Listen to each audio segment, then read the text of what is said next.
woman over 40 and you're struggling with brain fog, weight gain, difficulty sleeping, what if lab work could be the answer and your doctor is not ordering that? They usually run basic blood work like cholesterol and CBC, but what if that blood work would help ease your symptoms? In this video, I want to talk about the importance of what blood work, what is the #1 mistake your doctor is making when you're in perimenopause, and what labs should you run? I'm Dr. Jen, double boarded OBGYN in integrative medicine, and I help women in perimenopause every single day and menopause to help them live a long, healthy life, to feel great, to get relief from their symptoms, and have energy and balance.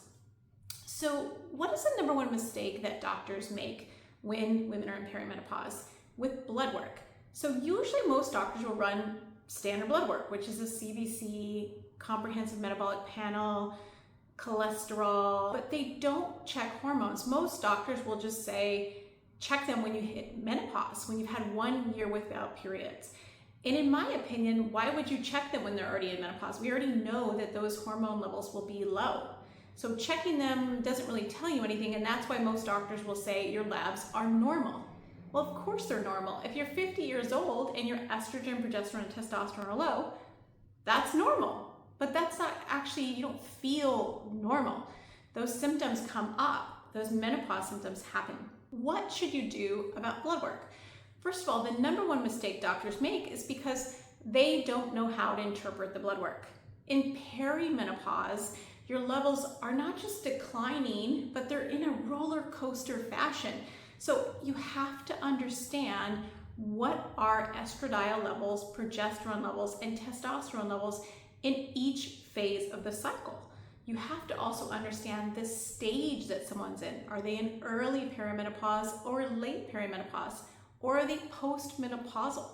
Because interpreting blood work is important. Now, I'm going to go over what's the actual blood work in just a minute, but I want to talk about those mistakes that are being made. So, for example, if you're a perimenopausal woman, you're still having fairly normal cycles. That could be 4 to 6 weeks apart, maybe even 2 months apart.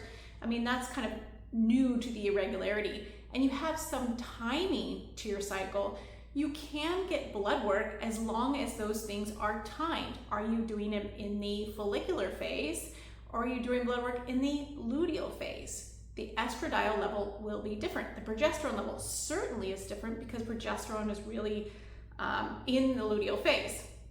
So it's important to know what day of cycle. Most doctors just send you randomly to the lab, or they might just say, well, those aren't useful. I don't really want to get that information. Why do I think they're useful? Well, I think they're very useful because if you're trying to understand how to augment someone with hormone replacement therapy in perimenopause, sometimes you need to know where they are. Now, do I think they're useful in someone who has a cycle every 6 or 8 months? No. I do not do blood work in late perimenopause because I pretty much know that they're at that stage pretty close to menopause. So first of all, how do you time it? It would be impossible to time it. But it also means like you're already in that aspect where both estrogen and progesterone are low, probably testosterone is low as well, and so it's not as useful for me in someone who's in late perimenopause. I treat them as if they're in menopause, and we just start hormone replacement therapy. Okay, so what are the important labs? What should you be asking your doctor for? So I do longevity medicine, which means I don't just care about hormones, I care about the bigger whole picture. So when I do hormone testing, I want to know, is someone in the follicular phase? So they would be getting their blood tested with say day 3 to day 7, or in the luteal phase, and so then I would test between say day 20 to day 24. Sometimes I test both, depending on if someone is having significant symptoms that are not just related to perimenopause. I will say that I don't require people to do that before I start them on hormone replacement therapy. If they have symptoms and they're in perimenopause, I'm happy to start hormone replacement therapy. But I also check other things because there are other reasons for someone to have irregular cycles, difficulty sleeping, weight gain. It's a bigger picture. Hormones are signals that something is going on in your body. It's these warning signals that are going off. So I always check thyroid, I always check iron, vitamin D, homocysteine, cardio IQ, because I want to know someone's cholesterol. I always check fasting insulin. I always track hemoglobin A1C. I want a bigger picture of both their metabolic health, their hormone health, and also their cardiovascular health. So I have a whole body approach to the way I practice perimenopause medicine because it's important. It's important that you understand that sometimes these other symptoms could be making your hormones worse. So if you have a vitamin D deficiency and you're in perimenopause, you could have worsening of, say, hair loss or fatigue. So it's important that you see the bigger picture. It's not just about checking hormones. Okay, so back to labs. So the mistake that doctors are making, which is not knowing when to check someone in their cycle. So what should you do when you go to your doctor about your perimenopause symptoms?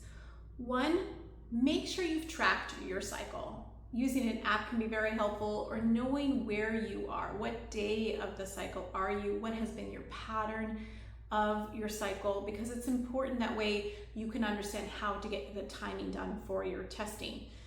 Two, make sure you're getting comprehensive testing of other things. Like I mentioned, thyroid, metabolic markers like insulin, hemoglobin A1C, CRP for inflammation, iron levels, vitamin D.